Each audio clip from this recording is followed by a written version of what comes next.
பித்அத்தின் ضلالة وكل ضلالة في النار. கண்ணியம் மிகுந்த எல்லாம் வல்ல அல்லாஹ்வின் நல்லடியார்களே, அல்லாஹ்வின் அன்பும் அருளும் நம்மையெல்லாம் நல்வழிப்படுத்த வந்த நபிகள் நாயகம் ஸல்லல்லாஹு அலைஹி வஸல்லம் அன்னவர்கள் மீதும் அன்னாரின் வழி நின்று வாழ்ந்த உத்தம சத்திய சஹாபாக்கள், சஹாபிய பெண்கள், தாபிஈன்கள், தாபிஈன்கள் நம் எல்லோர் மீதும் என்றென்றும் நின்று நிலவட்டுமாக. அல்லாஹ் ரப்பல் ஆலமீன் யாருக்கு நலவை நாடுகிறானோ அவர்களுக்கு மார்க்க ஞானத்தை வழங்குவான் என நபிகள் நாயகம் ஸல்லல்லாஹு அலைஹி வஸல்லம் அவர்களுடைய வாக்குறுதிக்கு இணங்க ஜும்ஆவுடைய உரையின் வாயிலாக மார்க்க செய்திகளை தெரிந்து கொள்ள வேண்டும் என்கின்ற உயரிய நோக்கத்தோடு நாமெல்லாம் இங்கே அமர்ந்திருக்கின்றோம். இந்த நல்ல வேளையில் இங்கே பேசப்படக்கூடிய செய்திகளை பேசுகிற நானும் கேட்கக்கூடிய நீங்களும் இயன்ற அளவு நம்முடைய வாழ்வில் கடைபிடித்து வாழ வல்ல அல்லாஹ் அருள் செய்ய வேண்டும் என்ற பிரார்த்தனையோடு என் உரையை நான் துவங்குகிறேன். அல்லாஹ்வின் நல்லடியார்களே, அல்லாஹ் ரப்பல் ஆலமீன் மனித குலத்திற்கு எண்ணற்ற அருள் கொடைகளை வழங்கியிருக்கின்றான். அவனால் வழங்கப்பட்ட அருள் கொடைகளை யாராலும் கணக்கிட முடியாது என்பதாகவும் திருமறை குர்ஆனில் அல்லாஹ் குறிப்பிடுகின்றான். இறைவன் மனிதர்களுக்கு வழங்கிய அருள் கொடைகளை எந்த மனிதனாலும் கணக்கிட முடியாது. வயின் தஅது நிஅமத்தல்லாஹ் லா துஹ்ஸூஹா, அல்லாஹ்வின் அருளை நீங்கள் கணக்கிட நேரிட்டால் அதை கணக்கிட முடியாது என்பதாக சொல்கிறான். கணக்கிட முடியாத அளவிற்கு இறைவனால் அருள் கொடைகளில் வழங்கப்பட்ட மனிதர்கள், அவனுடைய அருள் கொடைகளில் மிக உன்னதமான ஒரு அருள் கொடை இருக்கிறது. அந்த அருள் கொடையை இஸ்லாமியர்கள், இந்த மார்க்கம் வழங்கப்பட்ட, ஏகத்துவம் வழங்கப்பட்ட இஸ்லாமியர்கள் அதை ஒரு அருள் கொடையாகவே பார்ப்பதில்லை. இஸ்லாத்துக்கு அப்பாற்பட்டவர்களை விட்டு விடுவோம். அல்லாஹுவை நம்பியிருக்கக்கூடிய, மறுமை நாளை நம்பியிருக்கக்கூடிய, இந்த உலகத்திற்கு பிறகு ஒரு வாழ்க்கை இருக்கிறது, நிலையானது, நிரந்தரமானது, மீழ்ச்சியற்றது என்பதை நம்பியிருக்கக்கூடிய இஸ்லாமியர்கள், அவர்களுக்கு அல்லாஹ் ரப்பல் ஆலமீன் வழங்கியிருக்கக்கூடிய அருள் கொடைகளில் மிக உயர்வான அருள் கொடை என்று நாம் ஒன்றை சொல்வதாக இருந்தால் நமக்கு அல்லாஹ் தந்திருக்கக்கூடிய இஸ்லாம் என்கின்ற வாழ்க்கை நெறி. இதற்கு நிகரான எந்த ஒரு அருள் கொடையும் இல்லை. ஆனால் இஸ்லாமியர்களை பொறுத்தவரையில் இதை ஒரு அருள் கொடையாகவே உணர்வதே இல்லை. பொருளாதாரம் அல்லாஹ்வுடைய அருள் கொடை என்று உணர்ந்த அளவிற்கு, பிள்ளை செல்வங்கள் அல்லாஹ்வுடைய அருள் கொடை என்று உணர்ந்த அளவிற்கு, மனித வாழ்க்கையில் இறைவன் கொடுத்த ஆரோக்கியம் அல்லாஹ்வின் அருள் கொடை என்று உணர்ந்த அளவிற்கு, இறைவன் வழங்கி இருக்கக்கூடிய கல்வி அறிவு, பகுத்தறிவு, ஆற்றல், இப்படி இறைவனால் வழங்கப்பட்ட பல்வேறு பாக்கியங்களை அருள் கொடை என்று உணர்ந்த அளவிற்கு இஸ்லாம் என்கின்ற வாழ்க்கை நெறி, இறைவன் நமக்கு தந்த, நமக்கு வழங்கிய பேரருள் என்பதை நம்ம யாரும் உணரவே இல்லை. அது எவ்வளவு பெரிய பாக்கியம் என்பதை உணர வேண்டுமானால் இந்த உலகத்தில் இந்த மார்க்கத்தை சொல்வதற்காக இறைவனால் தேர்வு செய்யப்பட்ட பல நபிமார்களுடைய குடும்பத்தை நாம் எடுத்து பார்க்கின்ற பொழுது, அந்த நபிமார்களுடைய குடும்பத்தில் பலர்களுக்கும் அல்லாஹ் ரப்பல் ஆலமீன் வழங்காத ஒரு பாக்கியம். நபி இப்ராஹிம் அலைஹிஸ்ஸலாம் அன்னவர்கள், நபி நூஹ் அலைஹிஸ்ஸலாம் அன்னவர்கள், நபிகள் நாயகம் ஸல்லல்லாஹு அலைஹி வஸல்லம் அன்னவர்கள், எண்ணற்ற நபிமார்களுடைய குடும்பத்தை எடுத்து பாருங்கள். இப்ராஹிம் அலைஹிஸ்ஸலாம் கலீலுல்லாஹ், அல்லாஹ்வினுடைய உற்ற நண்பர் என்று இறைவனால் சிலாகித்து பேசப்பட்ட இப்ராஹிம் நபியுடைய தந்தைக்கு கிடைக்காத மார்க்கம். நபி நூஹ் அலைஹிஸ்ஸலாம் அன்னவர்கள் 950 ஆண்டு கால வாழ்க்கையை இஸ்லாத்திற்காகவே அர்ப்பணித்தவர்கள், மார்க்க பிரச்சாரத்திற்காகவே அர்ப்பணித்தவர்கள். அப்படிப்பட்ட ஒரு மிகப்பெரிய தியாகி நூஹ் அலைஹிஸ்ஸலாம் அவர்களுடைய பிள்ளைக்கு கிடைக்காத ஏகத்துவம், லூத் அலைஹிஸ்ஸலாத்துடைய மனைவி அவர்களுக்கு கிடைக்காத ஏகத்துவம், நபிகள் நாயகம் ஸல்லல்லாஹு அலைஹி வஸல்லம் அன்னவர்கள் அவர்களுடைய தந்தைக்கும் தாய்க்கும் கிடைக்காத, நபிகளாரை அரவணைத்து வளர்த்தெடுத்த, இஸ்லாத்தினுடைய வளர்ச்சிக்கு ஒரு வகையில் உறுதுணையாக இருந்த நபிகளாருடைய பெரிய தந்தைக்கு கிடைக்காத ஏகத்துவம், யாரென்றே இஸ்லாமிய வரலாற்றில் நாமெல்லாம் யார் என்று அடையாளம் தெரியாதவர்கள் என்று சொல்லலாம். அப்படிப்பட்ட யாரோ ஒரு மனிதருக்கு தாய்க்கும் தந்தைக்கும் மகனாக பிறந்த நமக்கு அல்லாஹ் ரப்பல் ஆலமீன் இந்த ஏகத்துவத்தை, இந்த இஸ்லாத்தை நமக்கு வழங்கியிருக்கிறான்னு சொன்னா இது எவ்வளவு பெரிய ஒரு பேரருள், எவ்வளவு பெரிய ஒரு பாக்கியம். அது நாளைக்கு அல்லாஹ்விடத்தில் எது இல்லை என்றாலும் கூட நம்ம இடத்துல இபாதத்துக்கள்ல சில குறைபாடுகள் இருக்கலாம். இறைவன் தடுத்த சில தீமைகளை மனிதன் என்ற அடிப்படையில் நாம் செய்திருக்கலாம். அதையெல்லாம் நாம் நிவர்த்தி செய்து விடலாம். இந்த கொள்கை இல்லை என்று சொன்னால், இந்த தௌஹீத் இல்லை என்று சொன்னால் எந்த மனிதனும் ஈரேற்றமடைய முடியாது என்று அல்லாஹ்வுடைய தூதர் நமக்கு சொன்ன இந்த ஏகத்துவம் உன்னதமான பாக்கியம் என்பதை நம்மில் யாரும் உணரவே இல்லை. அவ்வளவு பெரிய பாக்கியத்தை அல்லாஹ் நமக்கு வழங்கியிருக்கிறான். இது பாக்கியம் என்று நாம் உணராமல் இருந்ததற்கான பின்னணி என்ன என்று பார்க்கின்ற பொழுது தேடாமல் கிடைத்திருக்கிறது. பொதுவாக மனிதனுக்கு கிடைக்கக்கூடிய எந்த ஒரு பெருமதியாக இருந்தாலும் தேடாமலே இலகுவாக எதுவெல்லாம் மனிதனுக்கு கிடைக்குதோ அதனுடைய பெருமதியை மனிதன் உணர்வதில்லை.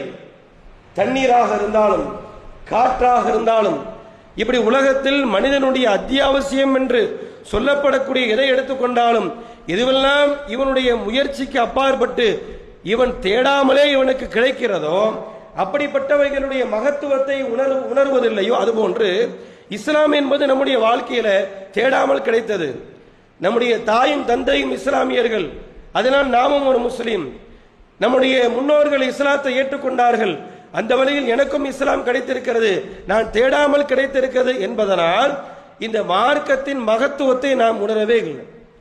இஸ்லாம் என்பதுதான் இறைவனால் மனிதருக்கு வழங்கியிருக்கக்கூடிய அருள்கொடைகள்ல மிக உன்னதமான ஒரு அருள்கொடை. இந்த அருள்கொடை நமக்கு அல்லாஹ் தந்திருக்கிறானே, இதற்கு நாம் இறைவனுக்கு செலுத்த வேண்டிய நன்றி கடன் என்ன? இஸ்லாம் நமக்கு கிடைத்திருக்கிறது. இந்த இஸ்லாத்திற்காக வேண்டி அல்லாஹ்வுக்கு நாம் என்ன நன்றி கடன் செய்திருக்கிறோம்? நாம் செலுத்த வேண்டிய நன்றி கடன் என்ன? இறைவனுக்கு நாம் எவ்வாறு இஸ்லாம் நமக்கு கிடைத்ததற்காக நாம் நன்றியை எவ்வாறு வெளிப்படுத்துவது என்று சொன்னால், நமக்கு கிடைத்த இந்த மார்க்கம் யாருக்கெல்லாம் கிடைக்கவில்லையோ அப்படிப்பட்ட மக்களுக்கு இந்த இஸ்லாத்தை கொன்று சேர்ப்பது இருக்கிறது. இதுதான் அல்லாஹ் இஸ்லாம் என்கின்ற அருள்கொடையை நமக்கு தந்ததற்காக நாம் அவனுக்கு செய்யக்கூடிய நன்றி கடன், அவனுக்கு செலுத்தக்கூடிய நன்றி. எத்தனை பேர் இஸ்லாத்தை பிறருக்கு எடுத்து சொல்லி இருக்கிறோம்? இன்னைக்கு பெரும்பான்மையான இஸ்லாமியர்கள் எடுத்து பாருங்கள், தன்னளவில் இந்த மார்க்கத்தை கடைபிடிக்கக்கூடியவர்களாக தான் இருக்கின்றார்கள்.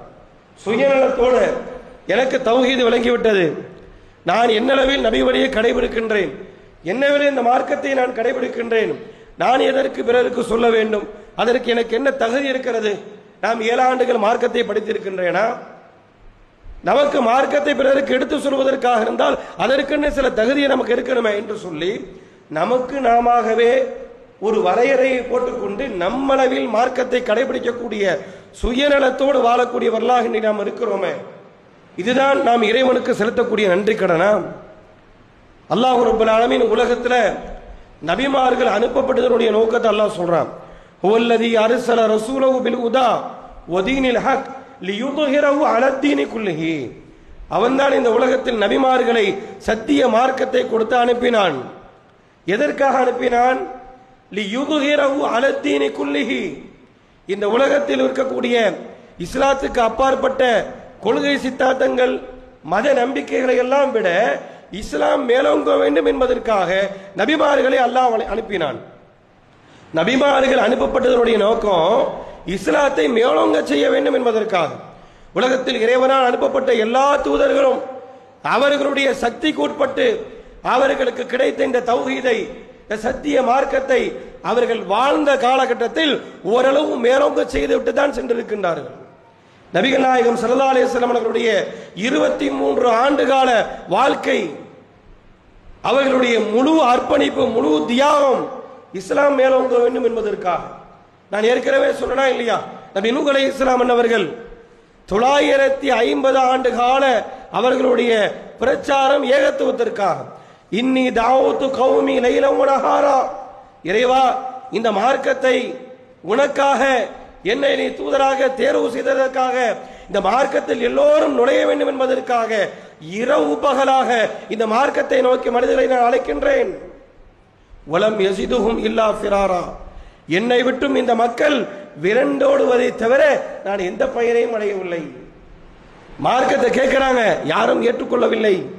கேட்கின்ற பொழுதெல்லாம் அவர்களுடைய காதுகளில் கையை வைத்து அடர்த்தி கொண்டு இந்த மார்க்கத்தை அவர்கள் விரண்டோடுகிறார் என்று சொல்லி இரவு பகலாக 950 ஆண்டு காலம் இந்த மார்க்கத்திற்காக நூஹ் அலைஹிஸ்ஸலாம் அவர்கள் பாடுபட்டார்கள்.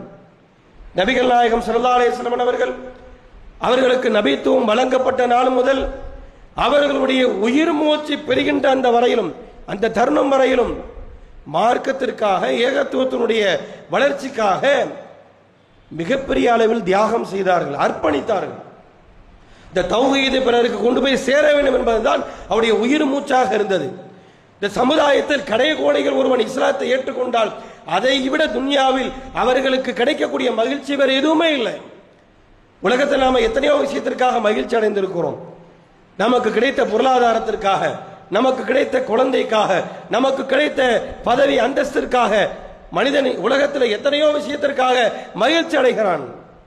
நாம் அடையக்கூடிய மகிழ்ச்சியிலேயே உன்னதமான மகிழ்ச்சியாக எது இருக்க வேண்டும் தெரியுமா? நாம் இந்த கொள்கையை சொன்னதனால் நம்மின் மூலமாக அல்லாஹ் ஒருவருக்கு இந்த தௌஹீதை, இந்த மார்க்கத்தை, இந்த இஸ்லாமிய சிந்தனையை கொடுத்தான் என்று சொன்னால் அதுதான் இந்த உலகத்தில் நாம் அடைய வேண்டிய மகிழ்ச்சி மிக உச்சகட்டமானது. அல்லாஹ்வுடைய தூதர் அப்படி மகிழ்ச்சி அடைந்தார். அவர்களுக்கு பணிவிடை செய்த ஒரு யூத சிறுவன் நாளை மறுமையில் நரகம் சென்று விடக்கூடாது என்பதற்காக காலமெல்லாம் அல்லாஹ்வுடைய தூதருக்கு பணி செய்து கொண்டிருக்கக்கூடிய காலமெல்லாம் ஏகத்துவத்தை சொன்ன நபிகளார் அவருடைய மரண படுக்கை வரையிலும் சென்றார்கள். மரண படுக்கையில் அந்த யூத சிறுவன் யாரோ பெற்ற பிள்ளை நமக்காக பணிவிடை செய்தான், அதற்கான ஊதியத்தை நாம் கொடுத்து விட்டோம், அவர் எக்கேடு கட்டு போனால் என்ன என்ற எண்ணத்தில் இருக்கவில்லை. மரண படுக்கை வரையிலும் அல்லாஹ்வுடைய தூதர் சென்றார்கள். மார்க்கத்தை சொன்னாங்க. ஒரே ஒரு வார்த்தையை சொல்லுங்கள், இஸ்லாத்தை ஏற்றுக்கொள்ளுங்கள் என்பதாக சொன்னார்கள். அவருடைய தந்தை என்று சிறுவர் பார்க்கின்றார். அவருடைய தந்தை நபிகள் நாயகம் ஸல்லல்லாஹு அலைஹி வஸல்லம் அவருடைய நேர்மை, அவர்களிடத்தில் இருந்த நம்பகத்தன்மை, அவர்கள் கொண்டு வந்த இந்த மார்க்கத்தின் மீது இருந்த இந்த நம்பிக்கை. இந்த தந்தை சொல்கிறார், அபுல் காசிம் நபிகள் நாயகம் சொல்லக்கூடிய அந்த கொள்கைக்கு கட்டுப்படு, அதை ஏற்றுக்கொள் என்பதாக சொல்கிறார். அவர் மரண படுக்கையில் கடந்தவாறு இந்த தௌஹீதை முழுகிறார், இஸ்லாத்தை ஏற்றவாறு அந்த சிறுவர் மரணிக்கின்றார். நபிகள் நாயகம் ஸல்லல்லாஹு அலைஹி வஸல்லம் அன்னவர்களுக்கு ஏற்பட்ட ஆனந்தம், மகிழ்ச்சி, அந்த வீட்டிலிருந்து வெளியேறுகிறார்கள். அல்ஹம்துலில்லாஹில்லதி அன்கதஹு பிஹி மினன்னார். இந்த சிறுவனை என் மூலமாக நரக வேதனையிலிருந்து பாதுகாத்தானே, அப்படிப்பட்ட இறைவனுக்கே எல்லா புகழும் சொன்னார்கள் அல்லாஹ்வுடைய தூதர். நாம் இதை செஞ்சிருக்கிறோமா?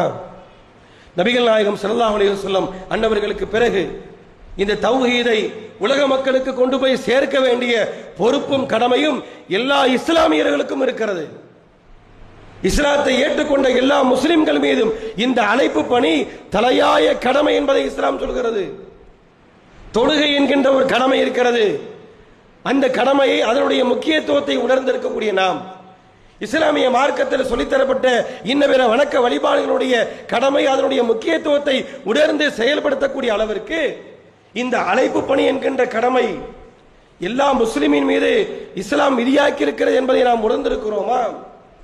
நபிகள் நாயகம் ஸல்லல்லாஹு அலைஹி வஸல்லம் அன்னவர்களுக்கு பிறகு இந்த மார்க்கத்தை சொல்ல வேண்டிய, இந்த மார்க்கத்தை மேலோங்க செய்ய வேண்டிய பொறுப்பும் கடமையும் ஒவ்வொரு இஸ்லாமியனுக்கும் இருக்கிறது. எத்தனை பேர் மார்க்கத்திற்காக அர்ப்பணிச்சிருக்கிறோம்? எனக்கு கிடைத்த, எனக்கு தெரிந்த ஒரு செய்தி, நம்ம 7 வருஷம் படிக்கிறோம் அவசியம் இல்லை, நமக்கு தெரிந்த ஏதாவது ஒரு மார்க்க செய்தியை தெரியாதவர்கள் எடுத்துரைக்க வேண்டும் என்கின்ற இஸ்லாத்தினுடைய போதனையை எத்தனை பேர் கடைபிடிக்கிறோம்? நபிகள் நாயகம் ஸல்லல்லாஹு அலைஹி வஸல்லம் சொன்னாங்க, மன் ரஆ மின்கும் முன்கரன் ஃபல்யுகையிரு பியதிஹி. உங்களில் யாராவது ஒரு தீமையை அவர்களுக்கு கண் முன்னால், உங்களுடைய கண் முன்னால் ஒரு தீமை நடக்க கண்டால் அவருடைய கையால் தடுங்கள். ஃபயில்லம் யஸ்ததி ஃபபிலிசானிஹி. கையால் தடுக்க முடியவில்லை என்று சொன்னால் நாவால் தடுங்கள். ஃபயில்லம் யஸ்ததி ஃபபிகல்பிஹி. நாவால் தடுக்க முடியவில்லை என்று சொன்னால் மனதால் வெறுத்து ஒதுங்குங்கள். ذلك அضعف ஈமான். மனதால் தீமைகளை கண்டு மனதால் வெறுத்து ஒதுங்குவது இருக்கிறது, அதுதான் ஈமானுடைய கடைசி நிலை என்பதாக சொன்னார்களே. நபிகள்லாம் எப்படி சொல்லல, உங்கள ஒரு ஆள் ஒரு தீமையை கண்டீங்கன்னு சொன்ன உடனே 7 ஆண்டுகள் படித்த ஆலிம் சாட்ட போய் சொல்லுங்க, அவர்களை கூட்டு வந்து பிரச்சாரம் பண்ணுங்க, அப்படியே சொன்னாங்க ரசூலுல்லாஹ். தொழாத ஒரு சமுதாயம் இருக்கிறது ஒரு ஊர்ல, ஒட்டுமொத்த இஸ்லாமியர்கிட்ட தொழுகை இல்லை. தொழுகை என்பது இஸ்லாத்தினுடைய எந்த அளவிற்கு முக்கியத்துவம் வாய்ந்த கடமை என்பதை உணர்ந்திருக்கக்கூடிய நம்ம எல்லோரும் சொல்ல வேண்டிய கடமை இருக்குது. இஸ்லாம் என்ன சொல்லல, தொழாதவன் இருக்கிற உனக்கு தெரிந்து யாராவது ஒருவர் தொழவில்லையா, உடனே அவர் ஆலிம் சாட்டை கொண்டு போய் விடு.